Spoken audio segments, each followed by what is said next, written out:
Secret powers were revealed to me the day I held aloft my magic sword and said, "By the power of Grayskull, I subscribe to Spurs in Focus."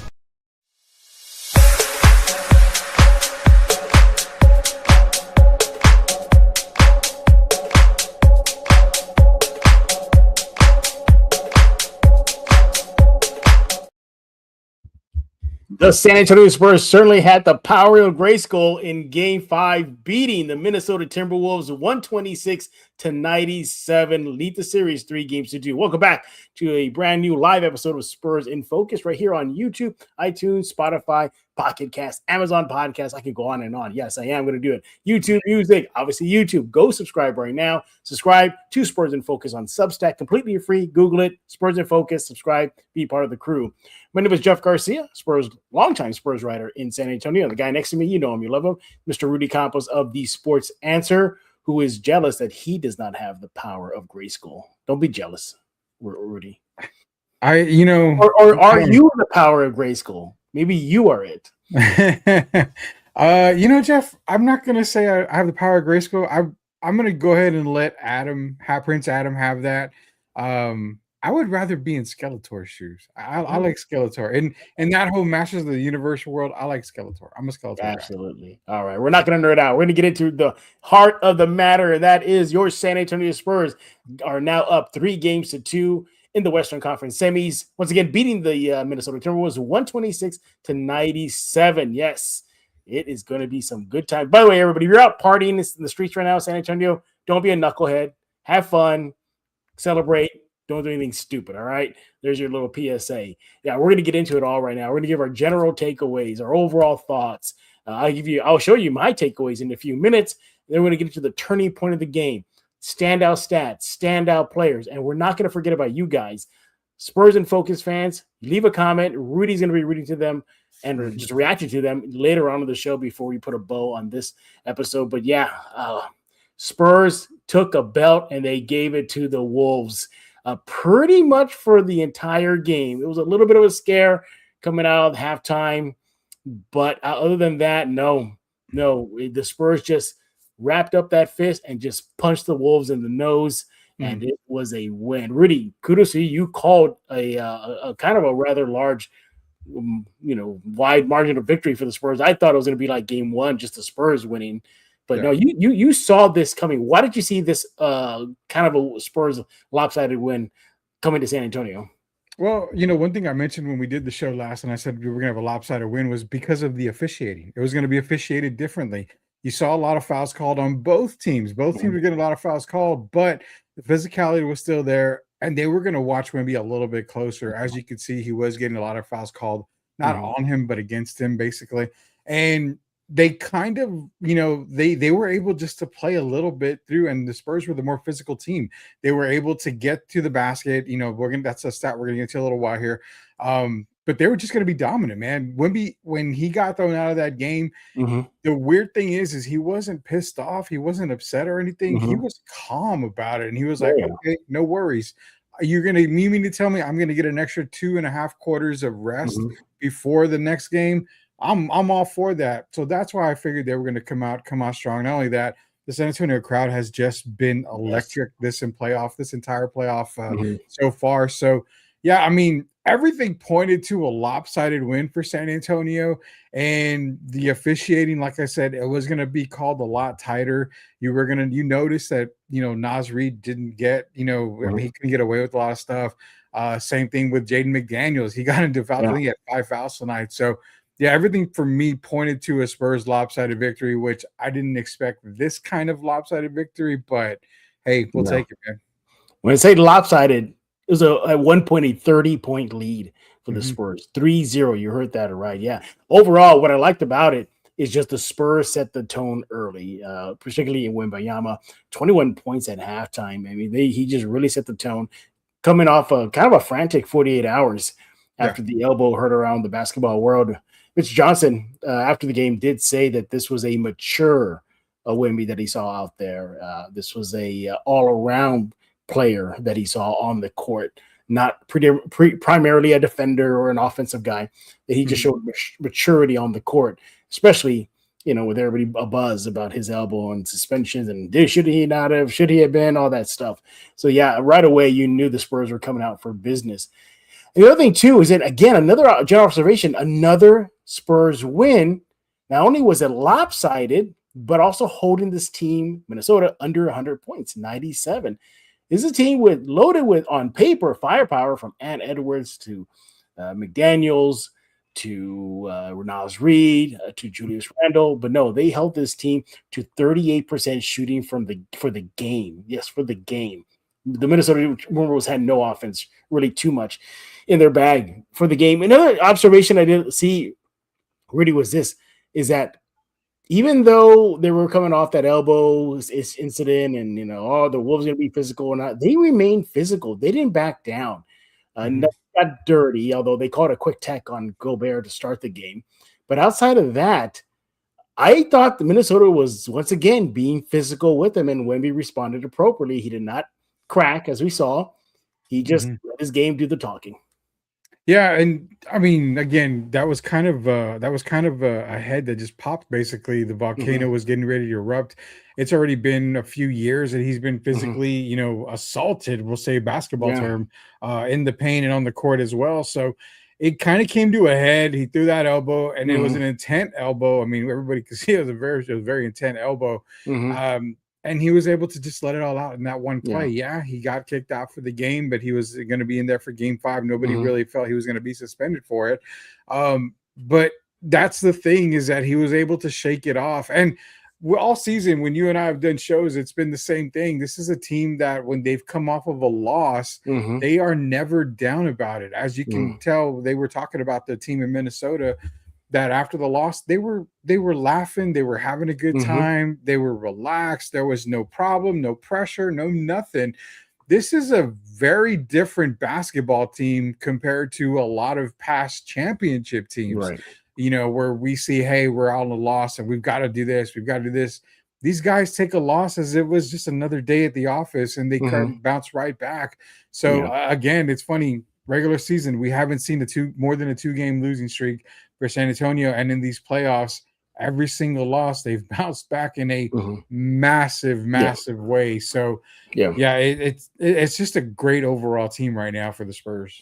You look at this win and another blowout win for the Spurs, right? That's 2 blowout wins for San Antonio, while Minnesota had to squeak by to get their 2 wins. So, and that was a game even without Wemby. They still had to squeak by and kind of break it open to the bitter end in the game 4. That tells me on paper and now on court, there's no doubt about it, Rudy. Spurs are the better team, aren't they?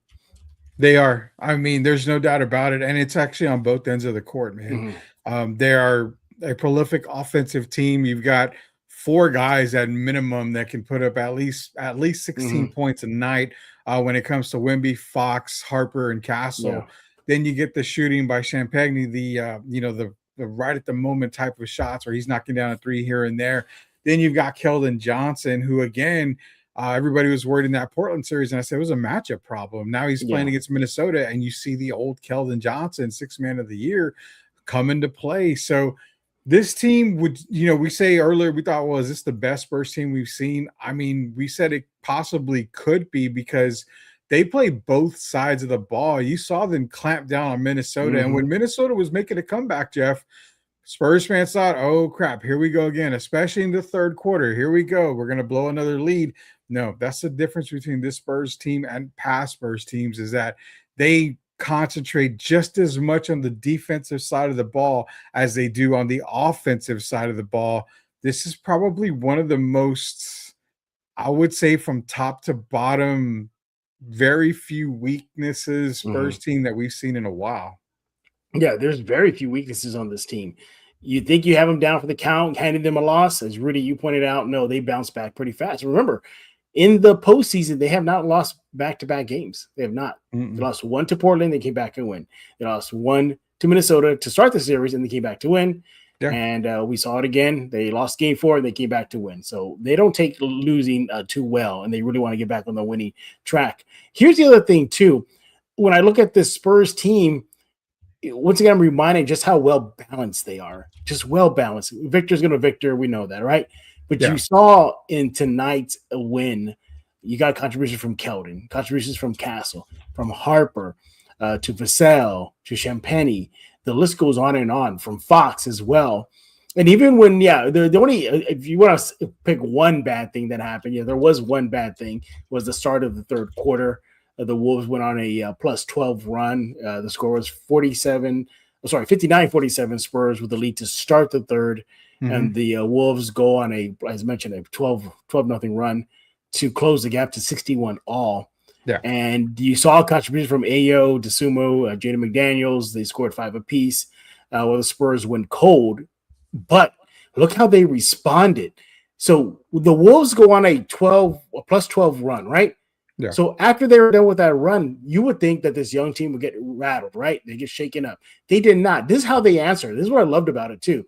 They responded with their own 18-0 run, a plus 18 run. So again, it was 61-61 in the third quarter, and they blow it out to 91-73 to end the quarter. And in that run, when I talk about contributions, Wemby, 3 points, 2 assists, 3 rebounds. Keldon Johnson, 8 points. Steph Castle, 3 for 3, 6 points. Harper, 6 points. Shall I go on? Sure. Yes. The Timberwolves, the defensive eye for the Spurs, they caused Timberwolves 3 turnovers in that run. They go 3 for 12.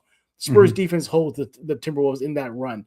So just how balanced they are, not just individually, collectively, and offensively, that was a very, very great response from the Wolves coming out and trying to punch them in the mouth, and they just punched right back. In fact, they even punched harder because that blew out the game for them, Rudy.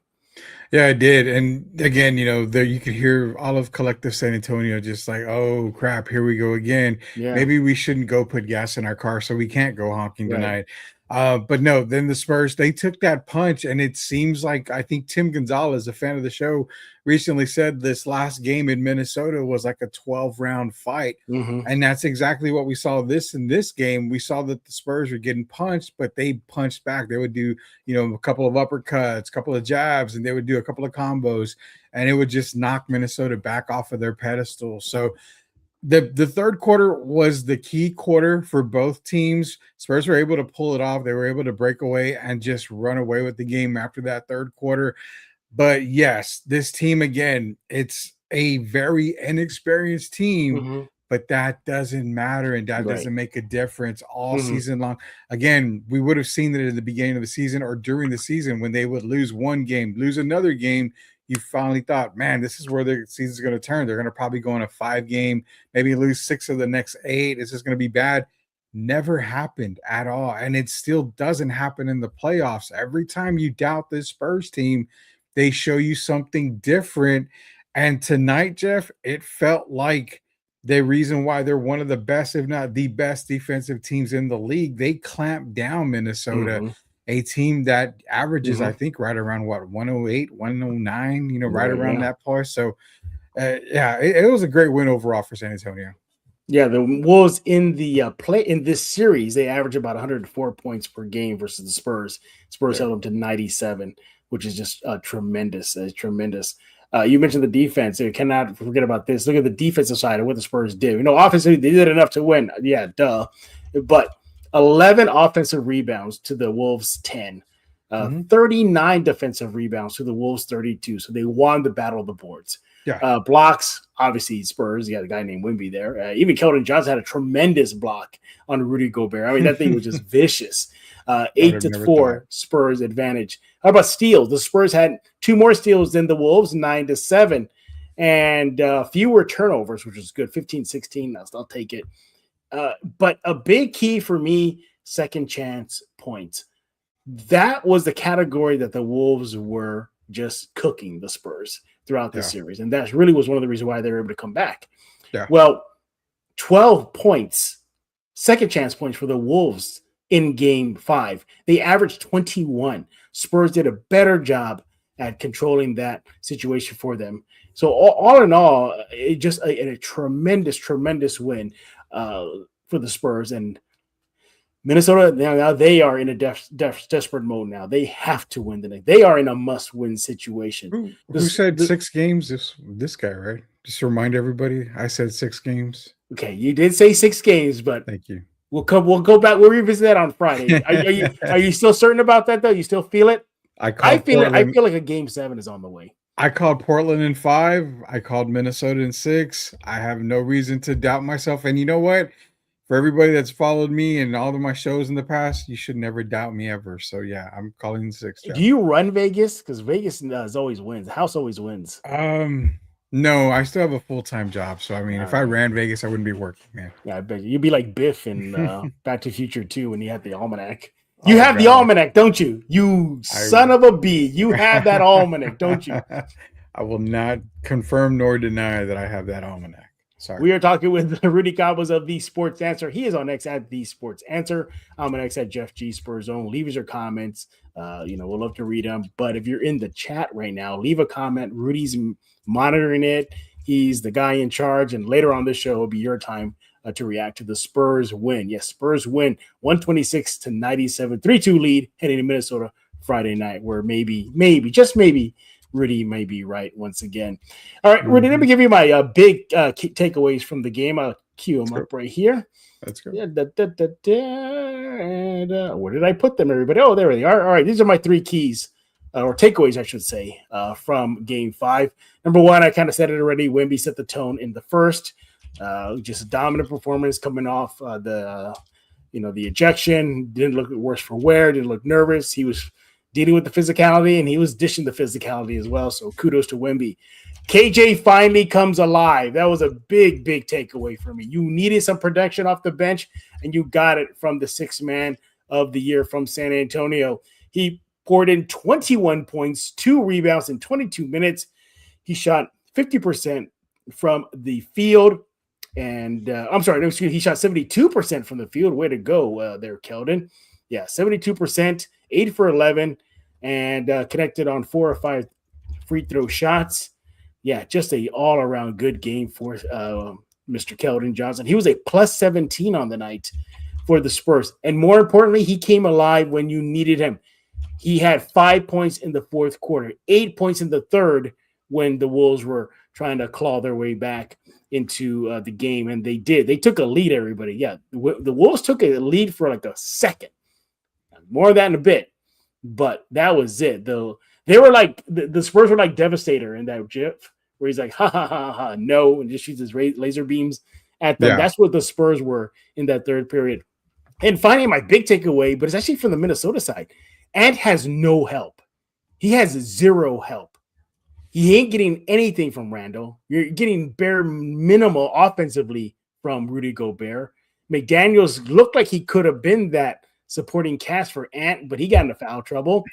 Shannon was a non-factor. Connolly was a non-factor. And Ant is starting to look gassed out there. He has 0 help. During the game, somebody asked me, oh, well, you think the Wolves can come back? I said, no, unless just one Wolf comes alive. And that didn't happen. That was a huge takeaway for me. I didn't realize how much Ant is out there on an island by himself, Rudy. I'm going to leave this up here for a little longer. What do you think about my takeaways? Yeah, your takeaways are good. Wemby setting the tone in the first quarter, coming off to that, ejection in Game 4. You kind of had a feeling he was going to come in and dominate early, set the tone, as you mentioned. Kind of looked a little not wobbly, but a little off a little on those first couple of 3-point attempts. Ended up getting fouled on one of them. Hey, when you get to see the ball go to the basket from the free throw line, it actually helps you a whole lot as a shooter. So then after that, everything settled down. He settled in. KJ, I mean, again, man, everybody dogging on Keldon Johnson in the Portland series. We were like, relax. It's a matchup thing. Comes back in a big form in Game 5. What does he have? What does he have finished with? 20 points is what it was? 21 Keldon, points. he had 21 points. Yeah, 21 points, 2 rebounds, and 8 for 11 shooting, plus 17. Yeah.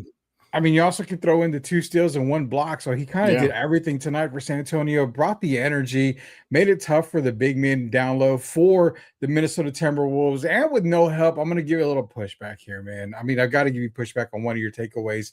And Ant does have help. I mean, DeSumo was knocking down some shots to begin the third quarter. It wasn't enough, Rudy, though. It wasn't enough. No. I know it wasn't enough. He ended up with 16. Randall and Jaden McDaniels both had 17. But it's not so much that Ant doesn't have a whole lot of help. He's had help this entire playoff run already with Denver and against San Antonio previous to this. It's the Spurs defense, Jeff. The Spurs defense was on another level, if you can actually believe that. It was on another level tonight. So that's why it felt like he had no help tonight. It's not that he didn't have the help.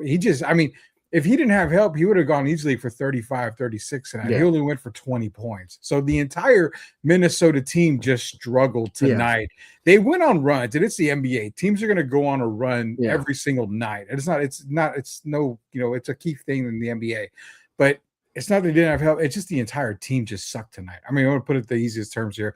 They just completely sucked in Minnesota. But I get what you're saying. Maybe somebody else needs to step up for Ant. But they were too worried about foul trouble, man. Randall was getting, key fouls here and there. McDaniels was in foul trouble to start the game. Actually, I think he had 3 fouls in the first half. So it was just an overall bad night for Minnesota. Naz Reid, he was really frustrated tonight. I'm sure he was frustrated because there was nothing done to Wemby other than an ejection, which I get. But the thing is that the Timberwolves had a really bad night, and it could carry into Game 6. Now, I sure hope it does. Those are your takeaways. I'll give you a couple of my takeaways. And again, my takeaways was the bench.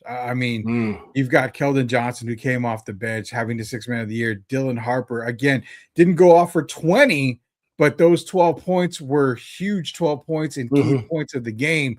Let's go all the way to Carter Bryant, man. He didn't have a great scoring night, 3 points. He was 1 for 1. That shot was a 3-point attempt, and he made it. But look at the length that he has on Anthony Edwards. He was covering over him all night when he played, and that's the thing you want to see from Carter Bryant. I don't need you to be an offensive-minded guy. I don't need you to do this and that. I just need you to bring your defensive presence to a guy like Anthony Edwards to make it tough. Make him run around. I don't care if you use 4 or 5 fouls. Just make it extremely tough. Right. For me, one of the takeaways was the bench. Other takeaway was, again, the guy who doesn't get a lot of love. I don't know why, Jeff. De'Aaron Fox. Come on, man. He's making key shots. He's getting to the basket. He's making tough layups. He's making it easy for the Spurs to win basketball games. And that's what people need to understand. I get it. Harper's the future. And I had a fan of ours actually message me and DM me on X and said, hey, Harper's making Fox expendable. I said, hold off there. Hold off. No. You don't want to get rid of a De'Aaron Fox just because you have a Dylan Harper who's going to be rising up the ranks. You've got Stephon Castle still. You have something that no other team, and actually I think maybe OKC does, but you have something that hardly every other team has, and that's 3 guards that can take over a game at any time. This is a guard-driven NBA now. You have 3 of the best in the game right now. You've got to keep them all together. So, kudos to De'Aaron Fox. He did it again tonight. Devin Vassell, my takeaway was that he was really, really making me upset tonight. Really? Interesting. And it just seemed like there was a couple of fouls where he didn't have to foul. He had a couple of opportunities to knock down a bucket, and he didn't. He finished the game with 12 points, but it just felt like Devin was a little bit of a loose cannon tonight, and he didn't play under control like he normally does.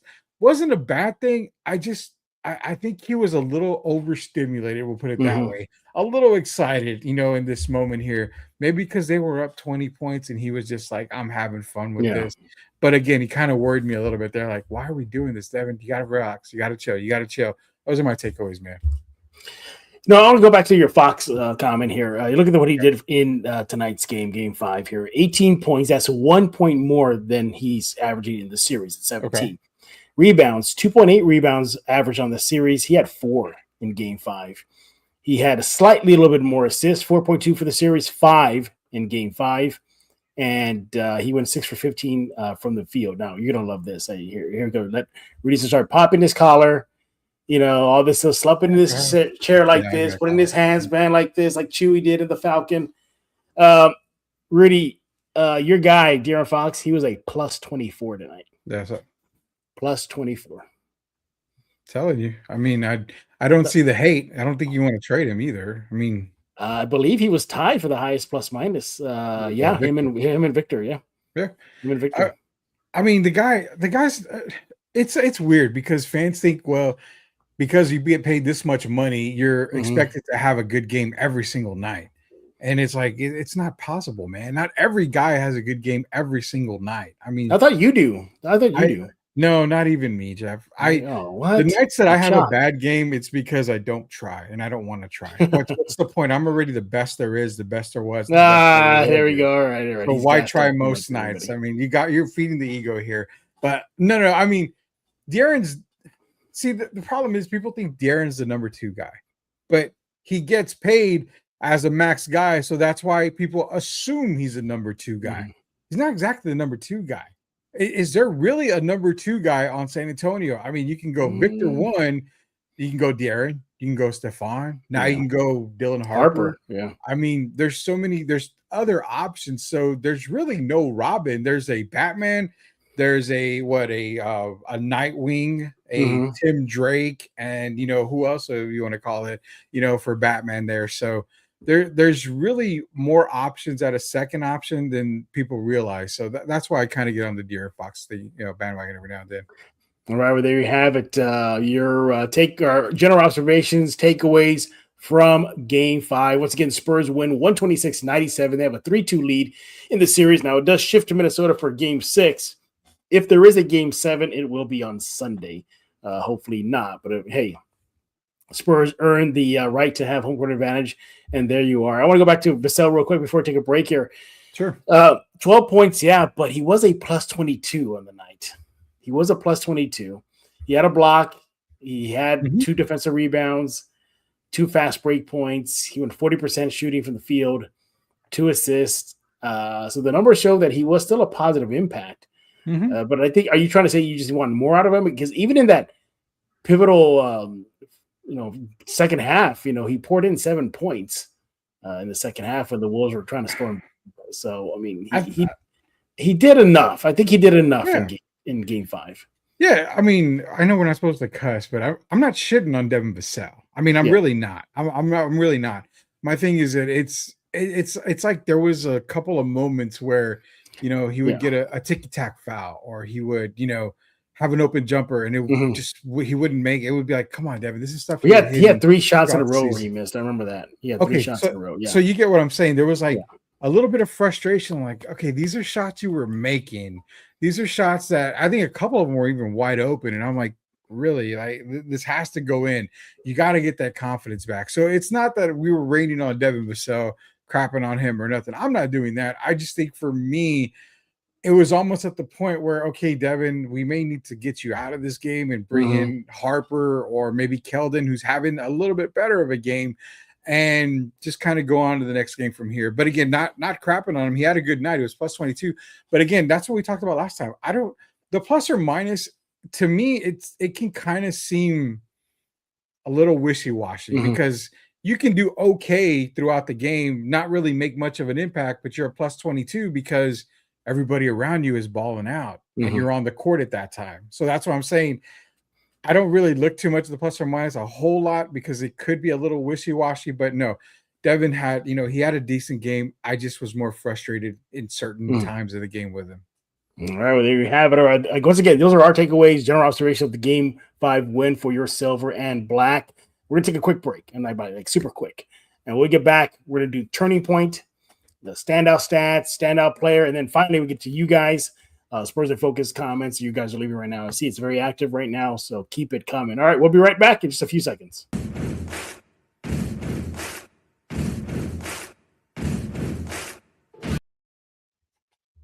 See, that was for you, Rudy, because you did say you're a Skeletor guy. Yeah. By the way, a villains guy. Skeletor did pull Evil in, so there's that. And if you know, I'm a very villainous type guy. Skeletor, Evil in. I got to go with Destro because he pulled the Baroness. I mean, Come on, man. God. Come on. There's a reason why you're supposed to be the bad guy in cartoons and stuff, Yeah. because they tend Yeah. to pull the good ones. Exactly. We are here with a live episode of Spurs in Focus, talking about the Spurs Game 5 win over the Minnesota Timberwolves. Yeah, beating them soundly 126-97 in Game 5, 3-2 lead heading into Game 6 in Minnesota. Now, we'll definitely preview Game 6 later on this week here at Spurs in Focus, but right now we're just reacting to the win for your San Antonio Spurs. All right, as always, Rudy does not know what button I'm going to press. So we're going to find out. Is he going to be asked the turning point? Standout stats, standout player? Let's find out.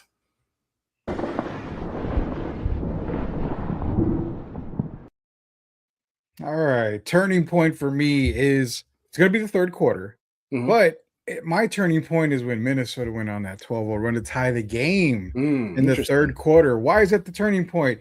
Because then the Spurs said, "Oh, we are back on the court. We're still not in the locker room. Wake up time. We're playing basketball." That turned the game around. Then they went on a run of their own. They never looked back after that. Minnesota had, again, false hope. They were like, "Oh, that's cute." Spurs like, "That's cute. We're back now."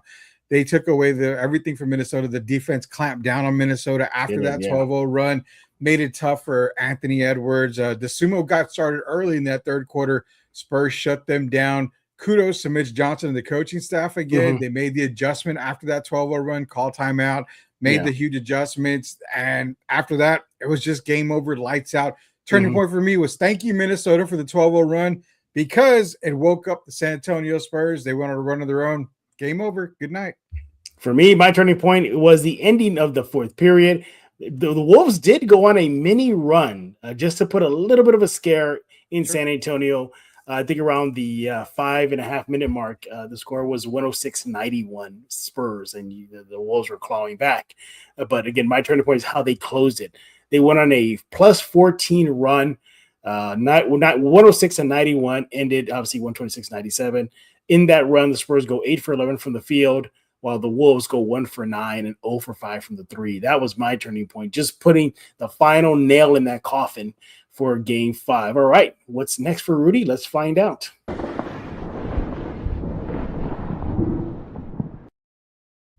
Oh, yeah. Standout stats, man. For me, the standout stat is going to be a couple of them that I've always got for you guys. One of them is the assist ratio. 17 assists to 25. Spurs had 25 assists. I like that they shared the ball. Again, they've been dominating every single category. But again, with Minnesota clamping down on the defensive side against San Antonio these last few games, it was good to see San Antonio making those extra passes, finding a lot of guys in the paint. Even Victor Wembanyama finding Dylan Harper and a few guys in the paint, making it easier for them to score. So again, passing the rock, making sure that the guys were open, making good passes. That was one of the stats I got. Points in the paint, absolutely obliterated by the San Antonio Spurs, 36-68. I mean, they had 32 more points in the paint than the Minnesota Timberwolves. That's a massive stat. That shows that they controlled the paint and that Minnesota couldn't get anything down below, not only when Victor was not in the game, but even when Cornette was in the game. Everybody clamped down on the paint, made it tough for guys like Julius Randle. Rudy Gobert just had a disastrous of a night because the Spurs did control the paint. One thing that I will say, Jeff, that I'm kind of upset on the negative stat that I've got here. We were talking massively great about the Spurs, how they were able to keep Minnesota off the fast break. Well, they got it to 15 points on fast break points tonight. Spurs did have 19, but didn't affect them tonight as much as it probably would in other games, but that's something I need to see San Antonio clamp down as well, is continue to get Minnesota less fast break points. Those are my standout stats of the night. I got one standout stat for you guys. It's time of possession, time leading, I should say. The Spurs, again, it's a 48-minute game. They led for 46 minutes and 42 seconds. That's practically the entire – it was near a wire-to-wire win. How long did the Wolves lead? Remember I told you they made that little run to start the third quarter and they took the lead? That little slim lead they had held on for 9 seconds.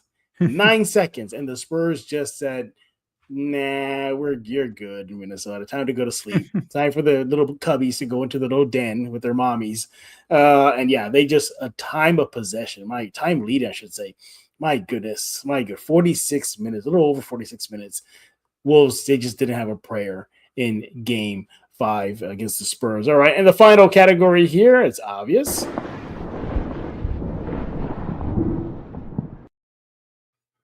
Well, I would say De'Aaron Fox, but people are tired of me talking about De'Aaron Fox and You have a Stephon De'Aaron Fox Castle. jersey underneath that shirt. I don't even own a De'Aaron Fox jersey, man. No, my standout player is a guy that's already collected an award for San Antonio this year. That is Keldon Johnson, your sixth man of the year. Finally, a really good breakout game for Keldon in his first playoff appearance, and 21 points. It goes for 2 steals, a block, a big block on Rudy Gobert that surprised Rudy. I am definitely it surprised Wimby too. Wimby got pumped off that one. He did get pumped up for the game. Just a great overall performance by Keldon Johnson. Made it difficult for Gobert, for Randle, as well as Naz Reid. Didn't get phased by the physicality, played physical back against Minnesota. Keldon Johnson, welcome to the NBA playoffs. I hope you continue to put up at least 17, 18 points for the rest of the playoffs, because if you do, I think I'm going to have to get size for my number 6 Spurs ring that we'll be getting this year. Ooh, Rudy's already going out there. Rudy's going out there already. So they got to face a team named the Thunder, but please come on. I know. I knew you were going to react that way. No, Keldon Johnson, yeah, for sure. And what I liked about his performance in Game 5 is, again, what he did in the second half. He had 13 points in the second half. That's where the bulk of his points production came. But it's not just that what he did, because remember, as I said, the Wolves, they came out storming in the third period. They had a baby small run in the final period to make things a little interesting. But here's Keldon Johnson. He went 3 from 3 from inside the 3-point line. Yeah, he made all his 2-point shots. I actually went 4 for 4 because he also made 1 3-pointer in the second half. He was a plus 20 for the Spurs in the second half. And again, 13 points in that period. And just off the chart shooting. His true shooting percentage in the second half was 112.8. This guy was just on fire. 4 fast break points, 1 foul, 1 block, 1 steal. Perfect from the free throw line. Yes, Keldon Johnson definitely deserves the love. For me, I know it's too easy, but I got to go with Victor, not because of the obvious, but because how you have a Victor jersey? Because you always. You know what? I'm looking at a jersey I have right now. No, I own a Steph Castle jersey. I think Victor's paying you under the table to keep saying his name every day. Hey, well, probably my asking price is probably just a drop in the bucket for that guy. But no, you couldn't ignore not because of the production, which was good, but because of, for me, is how he responded from the elbow incident. Should he have been suspended? Should he not have been suspended? All that swirling around his first ejection, in his career. Also, too, at the worst possible time in the playoffs.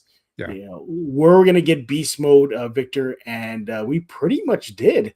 Again, to start the first quarter, 18 points in quarter number 1 from Victor Wembanyama. He was a plus 13 in the opening frame, 6 rebounds, 1 assist in 8 minutes. And at halftime, he had 21 points, 11 rebounds, 2 assists. He was a plus 21 and shot 40% from the 3 line. Doing it all from inside and out. To me, that's why he stands out, because the numbers, we know Victor's going to Victor. We get that, but I just liked how he responded. The Wolves were still physical with him. There was, you saw Randle wrestling with him. You saw DeSumo wrestling with him. It was still the physicality, but he responded well. He kept his cool. He didn't unload again. And that's why he's my standout player, because not only his box score production, but because of how he came out on the mental side and handled everything. And kudos to Victor and your San Antonio Spurs. All right, it's that time of the show where we dive into what you guys are talking about. Rudy's been watching y'all, kind of like that Obi-Wan Kenobi spirit above everybody. Yes, Spurs and Focus fans, you shall leave comments in the comment section. All right, Rudy, what do you got? Yeah, we got a few. We only got a few of them tonight, so not a big deal. That's cool. They're probably out. Hey, if you're out there partying in the streets, just be careful. I'm sure it is. It's saying, let's get it. Chris is back in here. Says BTA again. If you don't know what that means, you may want to look it up. It's not, I can't really say it on there. It means belt to ass. That's what it means. Yeah. Well, or beat that ass. So we'll go either way. Jacob Eric, agreeing the market's in here as well. He says, what's up, y'all? Shout out to Jacob. The Wolves looked like they were tired. Spurs wore them off. You see that one there. Good. Yeah. They did. The Wolves do look tired, and especially Ant. I don't know how much that those knee issues are bothering him, because there was a couple of plays where he kind of stopped and Yeah. didn't get more involved in the Wolves offensive side of things. I wonder that has to do that the Spurs are doubling team him. They're double teaming him. They're making him work. So, and as of now, I know Rudy differs from what I said. I still don't think Ant has the consistent help he needs. And I think that's wearing on them. And just collectively, the Wolves look like the reality could be settling in. Like, oh my God, this team is just better than us. That's the vibe that I got after Game 5. All right, what else is everybody saying? Okay, so let me ask you that. Do you think that actually is a thing, that he thinks that the Spurs are better? I don't think he thinks. Just you could just see it in their faces. Like, we got no answer for Wemby. You know, then again, who does? But Gobert theoretically should, and he's not really doing much. By the way, is he just or Gobert's just like clumsy as you know what? Like, he's just clumsy. You pass him the ball, he like doesn't know what to do with it. He doesn't have very good offensive instincts. I mean, Rudy Gobert is not an offensive threat at all. It never has been. So he's more of a rebounder. He's just more of a defensive presence. He specializes the defense. So when you get the ball, when he gets the ball in the paint, it's not that he's clumsy. He just doesn't have the offensive skill set to know I have to do this. Similar to when Ant told him during the game tonight, he did say, hey, when you grab the ball, just kind of go up with it. I mean, he tries to do too much. He tries to look cute, and it doesn't really work for him. So you can't expect a whole lot from Gobert. Now, everybody else around Ant, again, I know what you said earlier when it came to he doesn't have the help. He has the help. It just tonight, everybody, including Anthony Edwards, just was off of their game. I think we're taking, if you're looking at it like that, you're probably taking credit away from San Antonio's defense. I mean, they were able to clamp down on Minnesota tonight, made it tough, because if there was no help, then like I mentioned, Ant would have had, 36, 37 tonight. But everybody had right around that 17 points a game. The Sumo had, I think, 16. Jaden McDaniels and Randall had 17. Naz Reid, I think, had 12. So, I mean, not overall bad scoring by Minnesota. It's just the Spurs were playing so physical, and their defense was so on point tonight. I don't think it's not that he didn't have help. I think it's just that they were just a very bad team tonight when it came to Minnesota. But again, I'm not arguing the fact that what you said. And I know you're mentioning about how like he had contributed and had help from others, but it's like negative help though, because you look at Julius Randle. By the way, you're a Wolves fan. You're probably wondering if you should trade this guy or that Cat trade should have ever happened. The Cat in the Minnesota uniform right now will look a lot better than Randle. So Randle, 17 points on the night, sure. But he was a minus 22 for the Wolves in Game 5. He goes 0 for 4 from the 3 line. All right. Didn't really shoot the ball that well, 6 for 17. So I guess, not really, 35% shooting. And it just baffles me because he's a big dude and he could, dislodge Wemby out of his position. He can bully a guy like Keldon Johnson.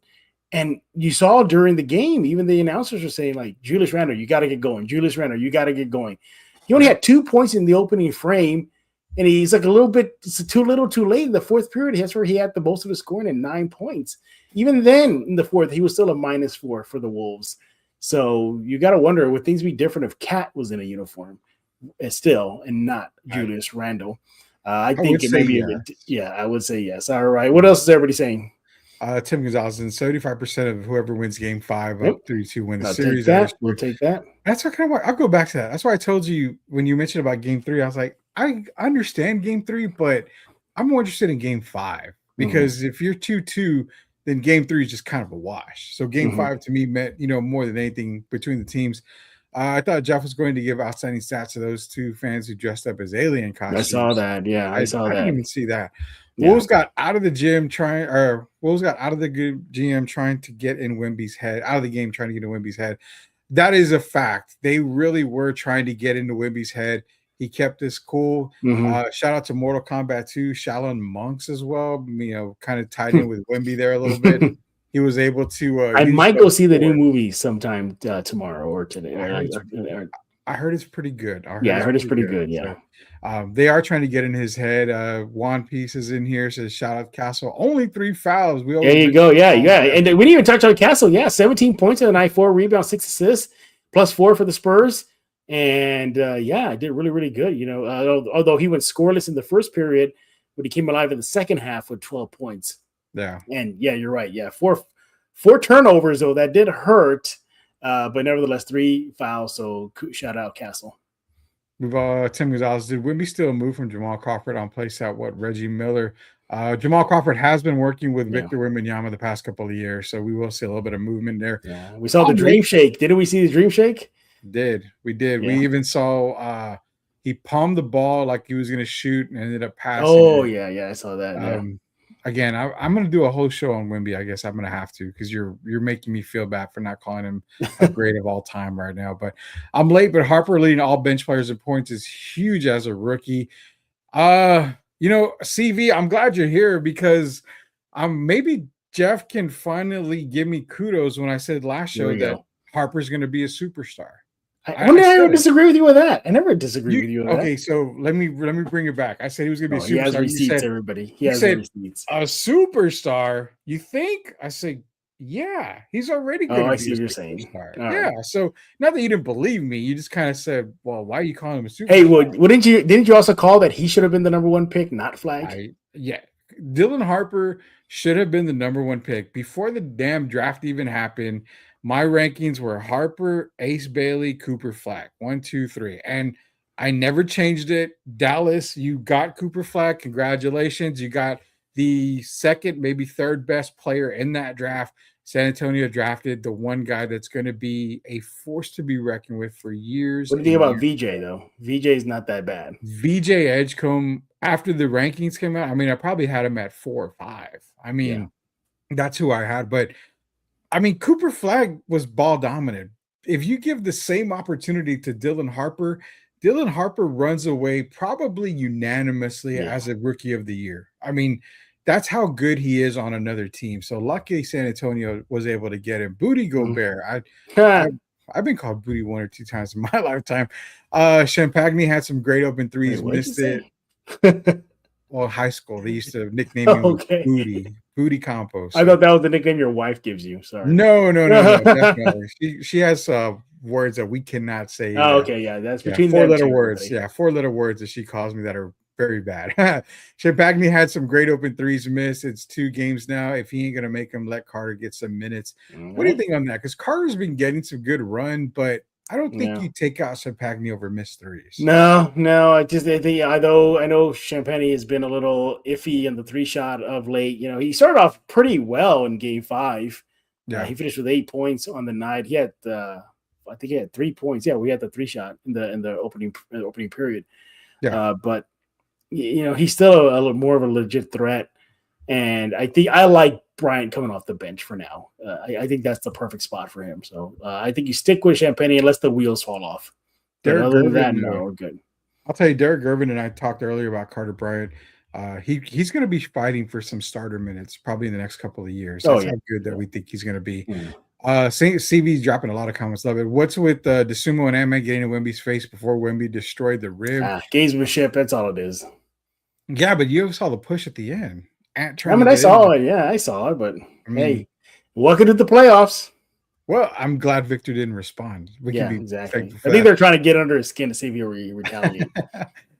We got Silver Wolf Ventures again. Appreciate you joining us here because he always joins the show. Good evening, ladies and gentlemen. First, what a game from our Spurs. Second, go Spurs go. Third, what about our rookie Harper? And fourth, this game was the final uppercut that's going to lead to the knockout in Game 6. Even he calls Game 6. Jeff. Yeah, there it is. Yep. Yeah, we did talk about Harper a little while ago, so just rewind it a little bit, and you'll hear what we had to say about Dylan. If you saw McDaniels, he was frustrated after picking up that 5th foul. Yeah, he looked like he was in a bad mood. Well, I guess now he can't come out and say that this team doesn't play defense like Denver did. So he has no motivation of correcting his up. Dylan Harper continues to leave speechless. Good. Yeah, agreed. Love it. Love the Harper love. He has Cade-like potential and more. That is Dylan Harper. We're good with Harp. And then last comment, at times Harper looks like a vet and Fox looks like a rookie. That's how good the kid is. I will say, if you want to look at it like that, Harper looks better than Fox in a lot of situations. Now, not downplaying Fox, but Harper does look good.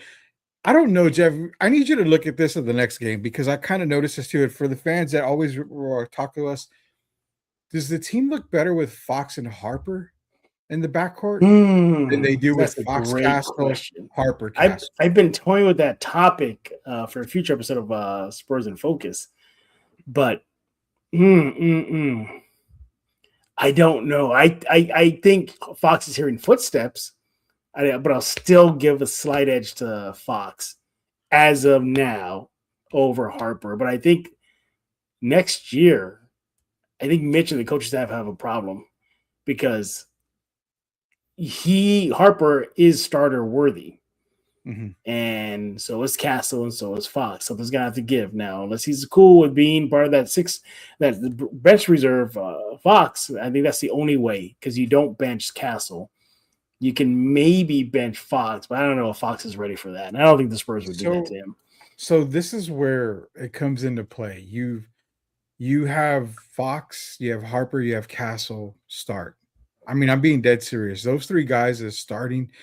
I did say a long time ago when they drafted him, we're going to see that lineup. The reason why is because those three guys are going to get the Spurs off to a very fast start. I mean, extremely fast start. You wouldn't have to rely so much on Victor to kind of kick the tires and all that stuff to get the game going.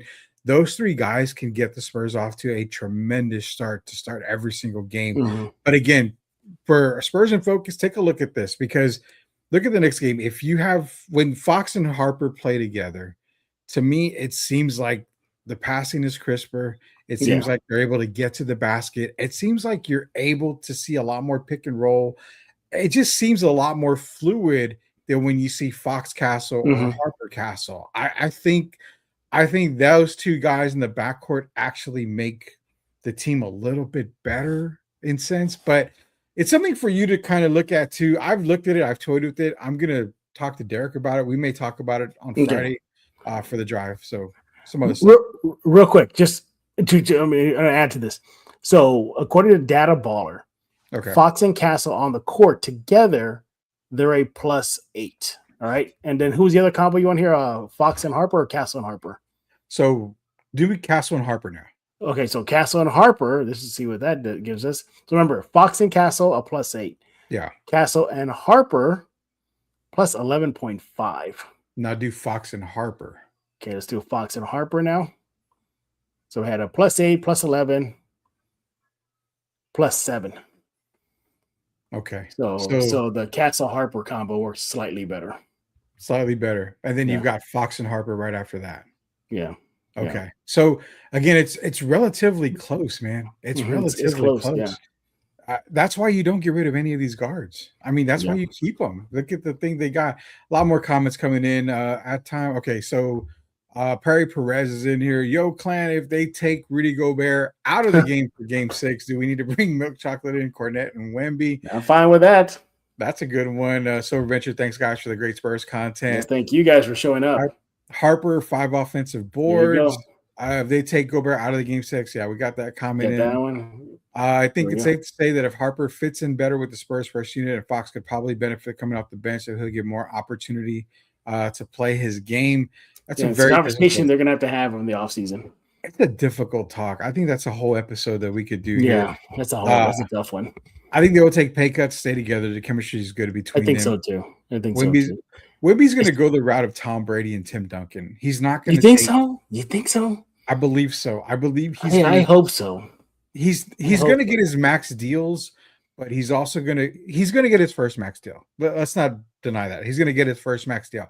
It's those deals later on that he's going to want to have to continue to have the Spurs to be successful. Did he qualify for the Supermax or no? He still has to win like an MVP or something like that. I think he's good now because Defensive Player of the Year. He should have an All NBA. So I think he's good for the Supermax now. Okay. Right. Minnesota go with small game in 6 and Rudy off the bench. Could be, but I don't think so, man. There's nobody to guard Wemby. Gobert's the only guy that really could guard him. That's all they got, yeah. Fox is not scoring easy on J-Mac, but he's getting him in foul trouble, which, again, that's the thing. Fox can draw a lot of fouls, and that's what you saw tonight. Last comment, however, for this season, you don't fix what's not broken. They're winning. Harper is coming off the bench and becoming a huge asset. Either way, the Spurs have 3 very talented guards. Yeah, they can. It's a good problem to have for the San Antonio Spurs, for sure. And Big Body Johnson has a 6th man of the year. He did. Yeah, we talked about that. Really jumped on that right away. Hey, thanks you guys. Yeah, thanks guys for leaving your comments. We appreciate it. You're keeping us going here at Spurs in Focus. We definitely appreciate it. Rudy, before I let you go, you put a bow on the show. Final thoughts again, because they probably won't. Hopefully, get to talk to you. We do a show together. But if we don't, your thoughts on Game 6. So thoughts on Game 6 is I've got it as a closeout game. I do have the Spurs winning and closing it out in Minnesota. This was that game where Minnesota had to really, really come in and just put their foot on the Spurs' neck. Did not happen. Spurs came through, gave them all the confidence in the world, kind of deflated at Minnesota. I don't see them going to another Western Conference final, not their 3rd in a row. My thoughts are going to be that I think the Spurs come out, clamp down on defense. Do not be surprised if Minnesota gets off to a very fast start. Maybe gets out to an 8-9 point lead. Spurs will stay calm. Mitch will call timeout. Sean Sweeney will get the defense loaded up again. Spurs, I believe they actually go on to win. And I'm going to say it's probably going to be around – I called 117-110 last game. It was 115-108. I'm actually going to go with 115-107 Spurs with the win. Hopefully you're right again. You'll get my thoughts on Game 6 and more in a later episode of Spurs in Focus this week. By the way, we will have a new episode of Spurs in Focus tomorrow. James Espinosa with the Sunday Rush out in Corpus. He's going to be joining us, so we'll definitely be talking more Spurs, playoffs, Wolves series, so much more. So look forward to that. Hey, guys, again, we thank y'all for tuning in on this episode of Spurs in Focus Live Edition, and we definitely appreciate it. That guy you see on your screen, he is Mr. Rudy Campos with The Sports Answer. The answer keeps on going, doesn't it? Yeah, man, we got another good show. The Friday Drive is on Fridays. Actually, we start about 5:30. Jeff was actually there with me this past Friday, but it's myself and Derek Irvin. You'll catch Jeff on there from time to time. New feature we've got a phone line, so you can actually call. Nice. If you want to participate in the phone on the show. You can ask Derek questions, myself questions. It's a great thing. We've also are starting to relaunch another show for the Sports Answer. It's going to kind of be a 10-minute type of show. But that'll be coming out very, very soon. And also you can catch Spurs in Focus on Answer Now TV on YouTube. So tons of stuff going on, man. We're just super, super busy over here. That's why you got to follow him on X at The Sports Answer. Do that right now. Rudy, thank you for your time joining us. Post-game, Spurs win once again, 126-97, 3-2 series lead over Minnesota. Game 6, hopefully a closeout game this Friday in Minnesota. So we'll see if the Spurs can get the job done on the road, and we'll definitely react to that. More than likely, Rudy and I would be live for that Friday night after the game's over. By the way, it's a late game on Friday, so that's a good thing. We don't have to work the next day. So I have to work, man. Come on. All right. Well, we'll try to make it short and sweet. Yes. Till next time there, James. Yes, we appreciate it. And for y'all tuning in right now, go subscribe to Spurs in Focus on YouTube, iTunes, Spotify, Pocket Cast, Amazon Podcasts, YouTube Music. Don't forget about the Substack, completely free. Just Google Spurs in Focus Substack, click the link, hit subscribe. You're part of the crew. So we definitely appreciate it. By the way, make sure that Spurs in Focus is your first and only spot for all things San Antonio Spurs. You don't want to go to any other show on YouTube or anywhere else. You want to come right here, your first listen, your first watch, every single time you need some Spurs answers. So for Mr. Rudy Campos, I am Jeff Garcia, and now you're in focus with Spurs in Focus.